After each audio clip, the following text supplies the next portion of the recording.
They used to tell me I was building a dream with peace and glory. Welcome to Lecture 23. I'm Dr. King Owen. In this lecture, we're going to be exploring the causes and the consequences of the Great Depression. Once I built a railroad, made it run, made it race against time. Once I built a railroad, now it's done. Brother, can you spare a dime? So what I'd hope to point out in this lecture is that the Great Depression is a significant bump in the U.S. economy that came on the heels of the prosperity of the 1920s. It really shook Americans' confidence in themselves, their faith in the progress of the nation. But it's also a very misunderstood development in American history. We often think of these developments as a single event, but really this is a depression that takes time to develop and itself deepens and worsens over the course of 4 years. So let's look at that story as well as the story of how Americans coped with or didn't cope with the Great Depression.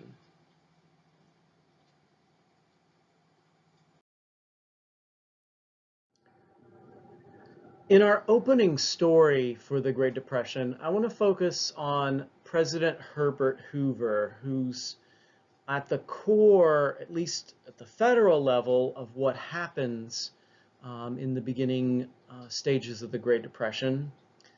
He's widely hated in his day because of his role in the Depression.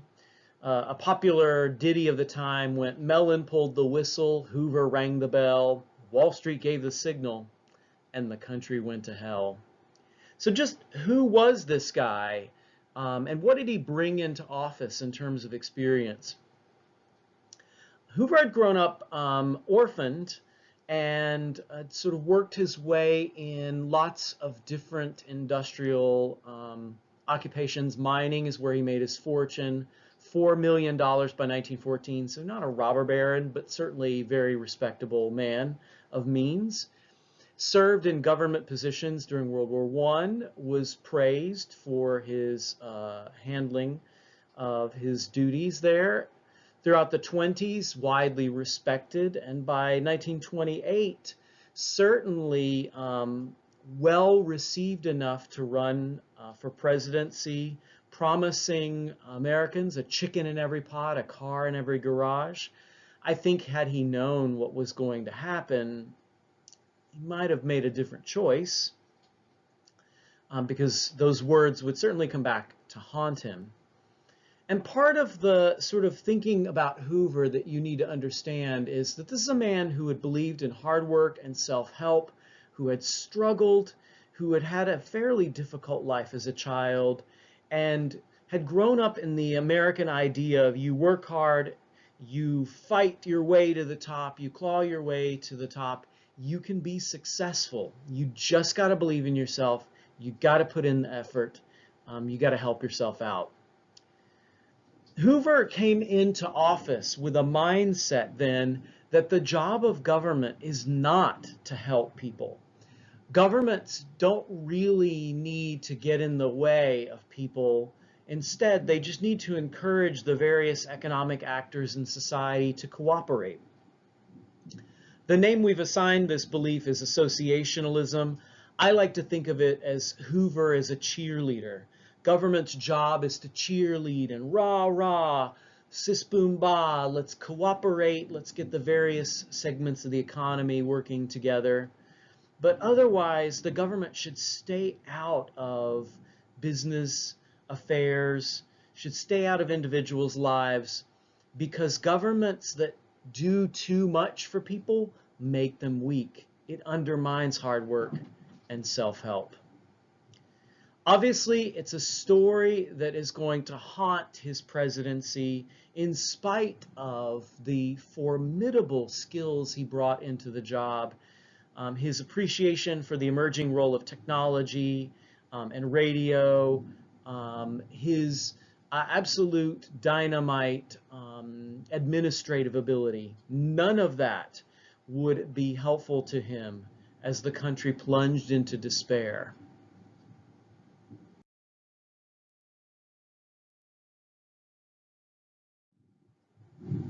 Certainly, prosperity elected Hoover, but it also haunted him.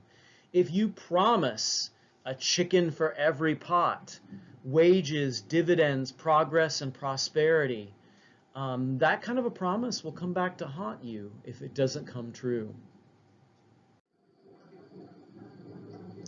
Just what were the causes that led to the Great Crash that derailed Hoover's political ambitions? Market instability has long been a feature of the United States, particularly with the Gilded Age, accelerating the rise of giant corporations whose behavior could result in a major catastrophic meltdown if they overextended themselves. So market instability happens in 1873, in the mid-1880s, 1893, 1907, a little bit in 1919. So it's a regular feature. In terms of the Depression, there are a number of long-term causes. Things that we see happening between 1920 and 1929, they're going to slowly build up to the Depression happening. For example, there's overproduction of goods. Americans are churning out more than they can actually sell. Excessive use of credit, indebtedness of Americans accelerates pretty dramatically, leaving them weak and vulnerable when the economy does crash. The farm economy is very weak. Farmers are perhaps the most hard-hit segment of the U.S. population in the 20s, with over 400,000 farm foreclosures. The 20s materialistic values led to glamorization of wealth and materialism that often encouraged people to buy more than they could afford, to overinvest than they could afford, to take risks in the stock market that they really shouldn't have been taking. And of course, massive wealth inequality. The United States had seen a great spread between the rich and the poor, and the fortunes of the wealthy becoming overinflated lead them to invest in the stock market in wild and really risky ways. But there's also another reason why wealth inequality is a problem. An economy is as strong as the people at the bottom. They're the ones who consume, the ones who buy, the ones who keep the economy going. If the wealthy are, not able to buy, well, so what? There's only like 1,000 families who are at the top. If the bottom is unable to buy, unable to pay rent, unable to get groceries, unable to get a job, we're talking millions of people who pull little tiny holes in the economy when the economy crashes. There are, of course, some more immediate causes leading up to Black Tuesday, 1929, October of 1929, when the economy absolutely falls to pieces.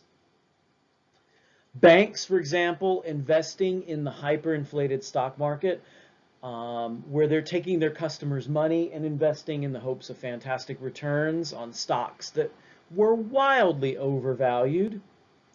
Buying stocks on margin, which is the practice of buying a stock on credit, selling it in the hopes of making way more money than you bought it for, paying off your creditor, and then pocketing the extra cash. Obviously, that works out well as long as people are buying. But the moment when no one is buying and there are way too many sellers and not enough buyers, that tips the market over into a huge spiral. When the stock market does crash on Black Tuesday, October 1929, October 29th, 1929, obviously it's not immediately a depression. And we need to not think that October crash immediately turned into a depression, because a crash itself doesn't have to result in a decades-long economic collapse, as long as the government and the economy take steps to counteract that crash. Between 1929 and 1932, the Depression develops and deepens as a result of several decisions that are made by the U.S. government and by individuals. One of those decisions happens to be consumers withdrawing funds from the banks as they panic, thinking that the entire economy is going to go under, and as it does, the banks will go under and they will lose their money. Ironically, when customers rush a bank to withdraw their money, it actually accelerates that bank collapsing. The Federal Reserve, which controls the money supply, thanks to President Wilson way back in the Progressive Era, actually encouraged the economy to shrink by its monetary policies during the Depression. In other words, they discouraged investment. They discouraged people spending money. And they actually made it harder for the economy to respond to the Depression. Finally, the U.S. government takes several steps that also make it hard for the economy to react and rebound in the wake of this disastrous crash. For one thing, the U.S. government does not coordinate the various economic actors in the economy to try to get everybody working together. Remembers Hoover's philosophy of we're going to cheerleader on the side? So there are actually lots of meetings. Hoover is cheerleading them on, but nobody wants to actually cooperate and do anything because they're all afraid. And fear is one of those #1 things that really drives an economy into the danger zone. When people are afraid for the future, they don't invest, they don't take risks, they don't take actions that might actually stabilize the economy. A second action that the government takes to make things worse is a tariff. The Hawley-Smoot tariff raises tariff rates to an extraordinary high level, which actually discourages world trade. No other country in the world wants to trade with the United States if tariff rates are high, and if they're not trading with the U.S., they're not buying our products. And you need people to buy things to keep an economy going. So I hope this slide has made it clear to you that there are long-term factors that lead into the Depression. These are part of the cycle of market instability that we've seen since the Gilded Age. So these are not new things, but they certainly have been part of America's story since the 1870s. There are, of course, the immediate causes that immediately trigger the crash of the stock market. And then there are the factors that make the crisis worse. So over the next 4 years, from 29 to 32, the Depression will deepen and actually get worse. On the subject of income inequality, there's been a lot of debate over the last few years with numerous researchers like Piketty, for example, who published a major book on this topic recently. And the debate has really been on, does economic inequality hurt an economy? And so far, the economists, though they're still not in agreement, are largely saying yes. When an economy is incredibly unequal, When a lot of the gains are going to the people at the top, it makes it harder for the people at the bottom to contribute to a productive economy because they don't have the money to buy. They don't have the money to invest. They don't have the money to spend like the people at the top do. And the people at the top simply cannot buy as much. They can't eat as much as the people at the bottom. We can see this in the 20s. An analysis of the 1929 tax returns, 4 million tax returns representing 123 million people, generated a total income of $725 billion in the year 2000 money. The average income for those tax returns was $14,777 in $2,000. But that's an average income. If we look at what that really looks like in terms of the people at the top versus the people at the bottom, the top 1% made 19% of that money. That is, they had almost 1/5 of the nation's income in 1929. That's $144 billion. And the top 10% of the nation's income, or income earners, controlled 44% of the money made in the U.S.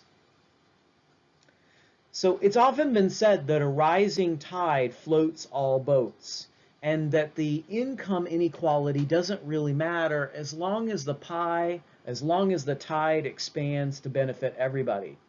But the research is showing that is generally actually not the case. And the reason is the tide might be lifting all boats, but when those top 1% are sitting in a yacht and the bottom people are sitting in a dinghy, certainly the boats aren't the same. And when a crash comes along, it's not going to be weathered in the same way by the people at the top as it will be weathered by the people at the bottom. If you think of the crash as a hurricane, those people at the bottom will totally be swamped. And those millions of consumers simply cannot consume to keep the economy going because they're just not making the money. And the people at the top can't consume because there aren't as many of them as the people at the bottom. So an unequal economy is a fundamentally unsound economy.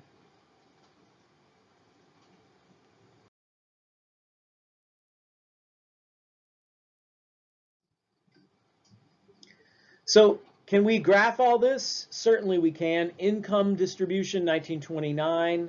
65% of the nation made less than $2,000 a year.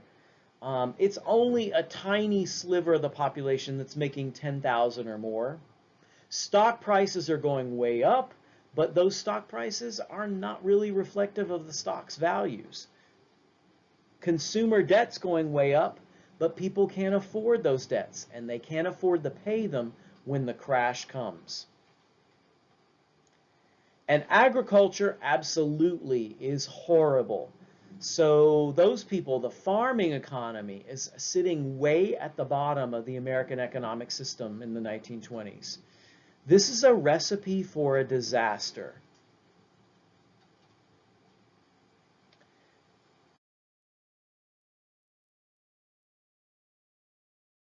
And it's a disaster that only gets worse.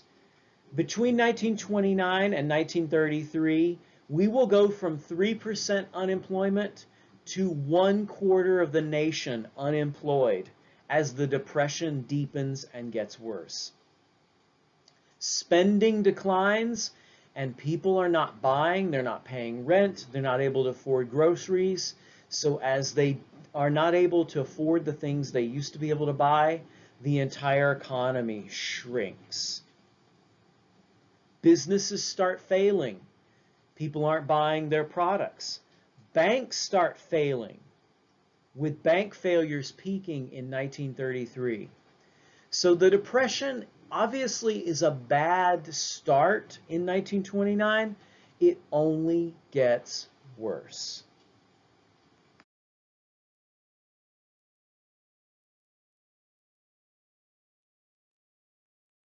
The faces of the folks who endured the Depression are captured in a number of photographs like this one, as men gathered to look for work or to join a bread line in the hopes of getting a little bit to eat.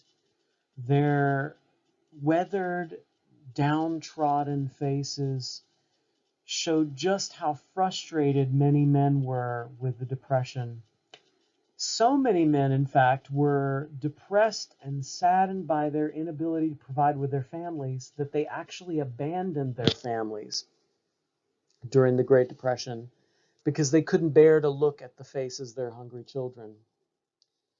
This man's sandwich board points to the fact that he has a lot of skills and he can bring a lot of talent to work, but he's not been working for 3 months. He's got 3 children to feed. He just wants one job.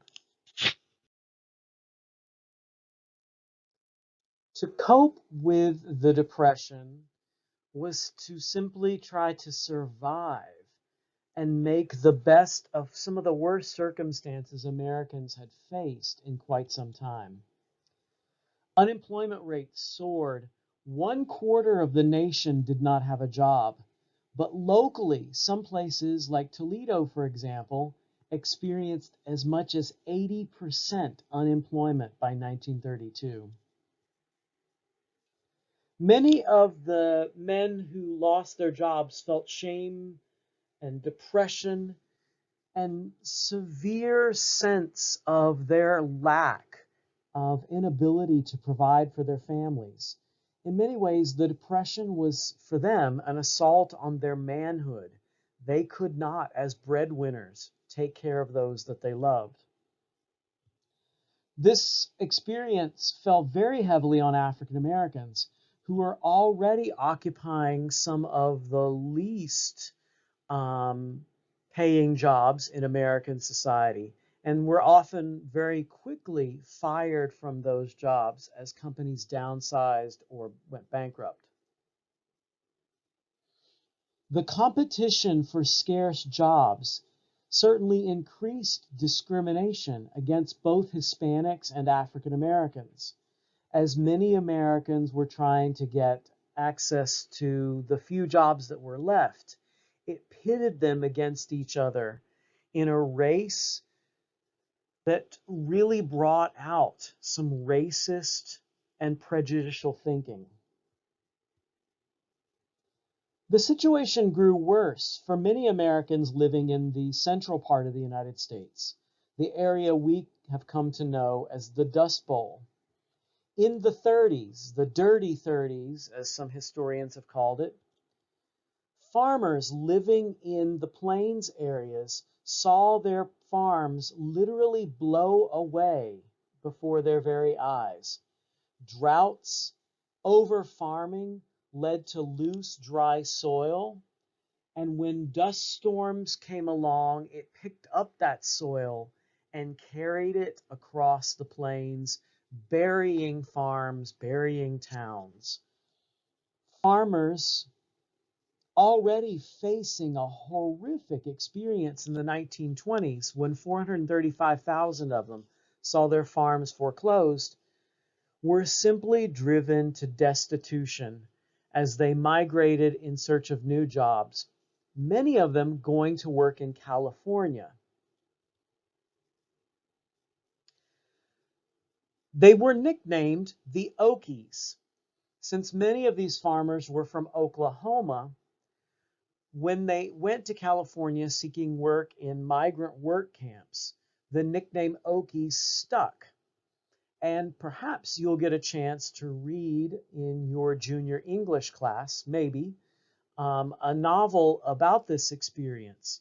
It's the Steinbeck novel, Grapes of Wrath. Many Americans turn to radio and movies, looking for an escape from the horrors of their experiences. So radio shows were very popular. Movies helped Americans find a way of coping with their situation.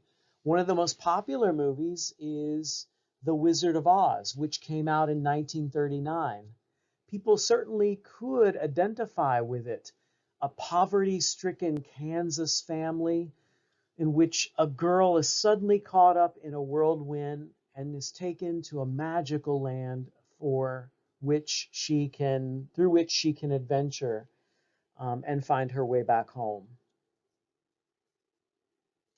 The 1930s also helped revive socialism and communism in the United States as Americans, in their destitution, in their desperation, in their anger, blamed bankers and the capitalist system for the destruction of the American economy. And they felt like socialism and communism held the answers as to what was going on in America and what could be done to save America from the horrors of the Depression.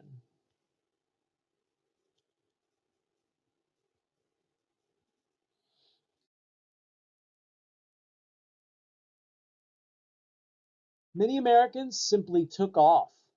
Mobility increased during the Great Depression. People rode the rails, which would be quite dangerous because you never know who you could come into contact with, and there were often murders that took place as people killed other migrants and took their things. Young adolescents migrated on these trains looking for work, since many families simply said, we can no longer feed or take care of you. We've got to take care of your younger brothers and sisters. You're going to have to make it on your own.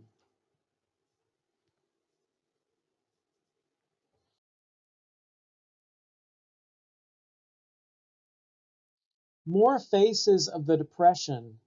Many of those faces, as captured in these photographs, showed a sense of grim determination, not quite despair, but also anxiety, some sadness, some sense in which they're not sure exactly what the future would be, but hoping that something would be done to alleviate their suffering.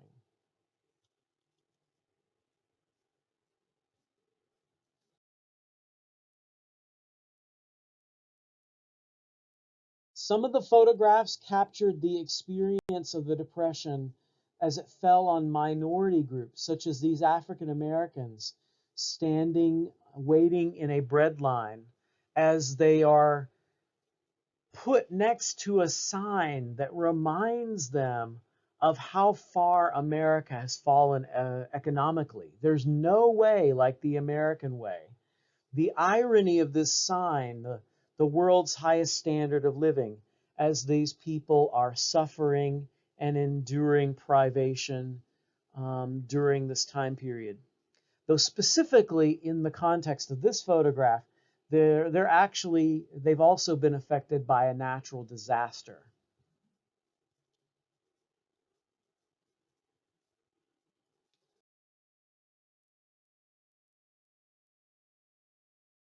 Many migrating people turned to Hoovervilles, which were temporary camps set up in abandoned fields and abandoned parts of towns where people cobbled together bits of wood to make homes.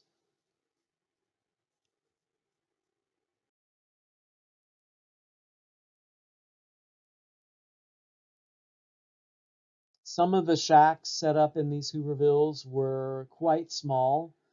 People gathered together around a fire in a barrel, trying to keep warm, hoping to find some work, maybe a bit of food. The location of the Dust Bowl definitely affected Oklahoma, hence the people migrating often called Okies. But you can see it expanded into Kansas. It affected Colorado, New Mexico, as well as even Texas. We have found that the dust from these storms blew as far as New York City.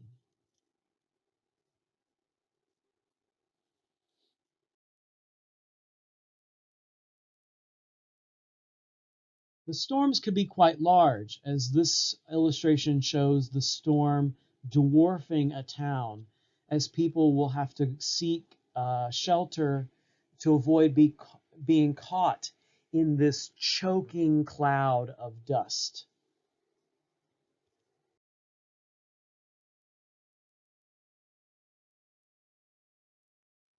Another dust cloud rolling across the prairies, covering everything in its path.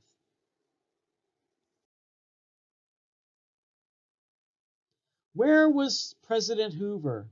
Where was the president who promised a chicken in every pot and a car in every garage? Hoover wasn't doing very much.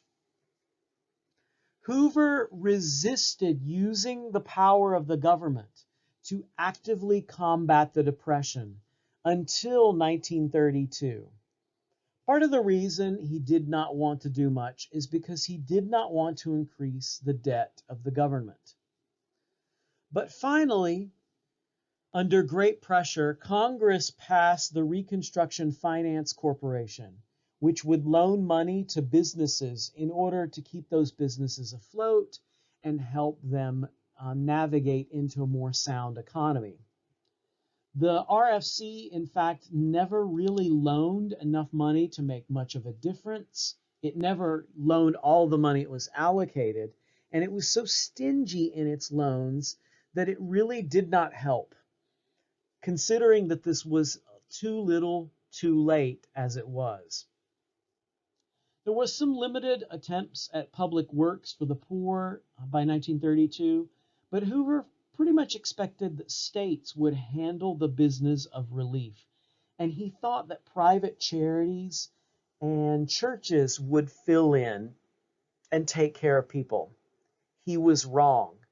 Both states and private charity resources were exhausted by 1932. It would take more than individual citizens just simply doing the best they could to get the nation out of the Depression. Hoover's end was made even worse by the bonus army experience of 1932. World War I veterans camped out in Washington, D.C.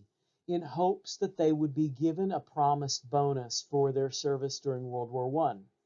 That bonus was due to come later, but they argued that the government should at least give them $500 in 1932, since it's a depression and they certainly could use it. So they waited. They built a Hoover Town on Anacostia Flats as Congress debated, and eventually Congress said no. So Hoover authorized force in order to burn their camps and drive them out, arguing that the camps were filled with socialists and anarchists and rabble-rousing troublemakers. It was not a good public relations move on Hoover's part. As the camps were destroyed, they dispersed veterans, people who had served their country in a time of war, and left them destitute and homeless. And the attack on the camps had actually resulted in the death of a baby. In the election of 1932, it's then no surprise that Hoover lost. He was defeated by Franklin D. Roosevelt, who promised Americans a New Deal, that he would reshuffle the deck, and he would do something about the Depression, as compared to the do nothing or do little, too late, Herbert Hoover.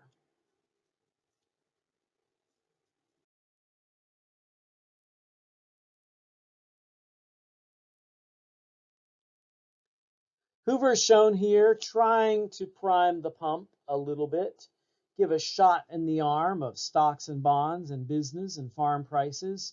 But coming as it was a too little too late, most of the efforts were not enough to get the economy going again when it had fallen so far in the first place. So Americans looking for their chickens and pots and their cars in every garage, found Hoover's efforts to be worthy of grade F.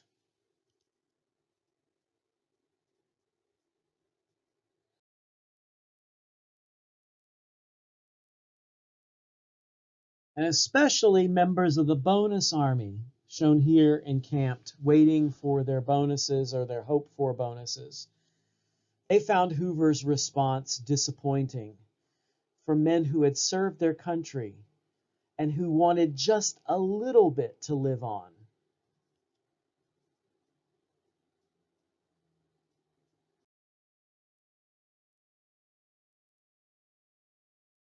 But Congress said no, despite the pleas of the bonus army's eloquent spokesman, a man named Walter Waters, shown here smiling.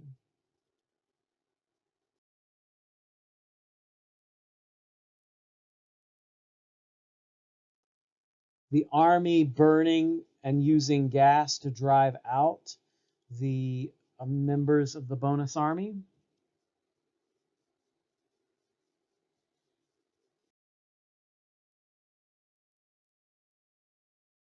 More images of burning their shanty town, their homes that they had built, and you can see the Capitol dome in the background. So in the end, Hoover is soundly defeated. Roosevelt wins 57% of the popular vote. That's very comparable to Andrew Jackson. You can see Hoover only carries northern states, and he appears on the cover of New Yorker magazine in 1933, looking pretty glum and abysmal, as a smiling FDR promises Americans a New Deal. That's it for this Great Depression lecture. In our next lecture, we're going to take a look at that New Deal and try to evaluate and assess just how well it addressed the problem of the Great Depression. See you then, scholars.